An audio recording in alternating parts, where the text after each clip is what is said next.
സിദ്ദിഖിന്റെ arrest 2 ആഴ്ചത്തേക്ക് supreme കോടതി തടഞ്ഞിരിക്കുന്നു. എന്തുകൊണ്ടാണ് ഇത്ര വലിയ കാലതാമസം എന്നുള്ളതിലൊരു വിശദീകരണം നൽകണം എന്നത് കൂടി കോടതി ആവശ്യപ്പെട്ടിട്ടുണ്ട്.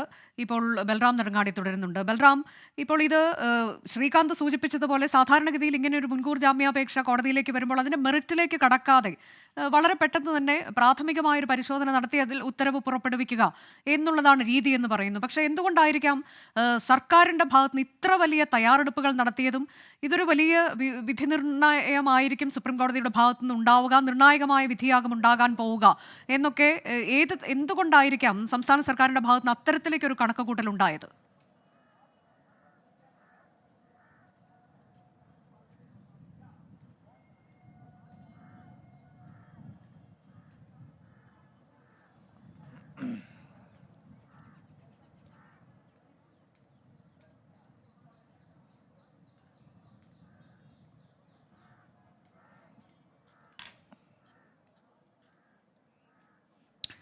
ബലാത്സംഗ കേസിലാണ് സിദ്ദിഖിന് സുപ്രീം കോടതിയുടെ ഭാഗത്ത് നിന്ന് ഇടക്കാല സംരക്ഷണം ലഭിച്ചിരിക്കുന്നത്. 2 ആഴ്ചത്തേക്ക് സിദ്ദിഖിന്റെ അറസ്റ്റ് സുപ്രീം കോടതി തടഞ്ഞിരിക്കുന്നു. അന്വേഷണവുമായി സഹകരിക്കണമെന്ന നിർദ്ദേശം കോടതി സിദ്ദിഖിന് നൽകിയിട്ടുണ്ട്.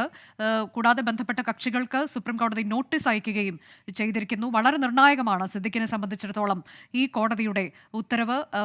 സിദ്ദിഖിന് 2 ആഴ്ചത്തേക്ക് സംരക്ഷണം നൽകുന്നു. അദ്ദേഹം ഒരുപക്ഷെ ഈ ഹർജി തള്ളിപ്പോയേക്കാം എന്നൊരു പ്രതീക്ഷയിൽ കൂടിയായിരുന്നു അദ്ദേഹം എന്നുള്ളതാണ്. അങ്ങനെ ഒരു ആശങ്ക അദ്ദേഹത്തിന് ഉണ്ടായിരുന്നു എന്നുള്ളതാണ്. ഇന്നലെ അദ്ദേഹത്തിന്റെ മകന്റെയൊക്കെ പ്രതികരണത്തിൽ നമുക്കത് വ്യക്തമായതുമാണ്.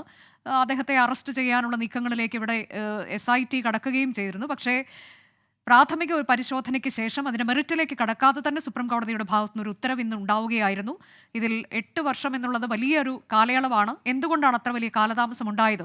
8 വർഷം എന്ത് ചെയ്യുകയായിരുന്നു എന്ന് സംസ്ഥാന സർക്കാരിനോടൊരു ചോദ്യം ചോദിക്കുകയും അതിനുള്ള വിശദീകരണം നൽകുകയും വേണമെന്ന് കൂടി സുപ്രീം കോടതി പറഞ്ഞുകൊണ്ടാണ് താത്കാലികമായി 2 ആഴ്ചത്തേക്ക് അറസ്റ്റ് പാടില്ല എന്ന തരത്തിലേക്കൊരു സംരക്ഷണം സുപ്രീം കോടതിയുടെ ഭാഗത്തുനിന്ന് സിദ്ദിഖിന് ലഭിച്ചത്.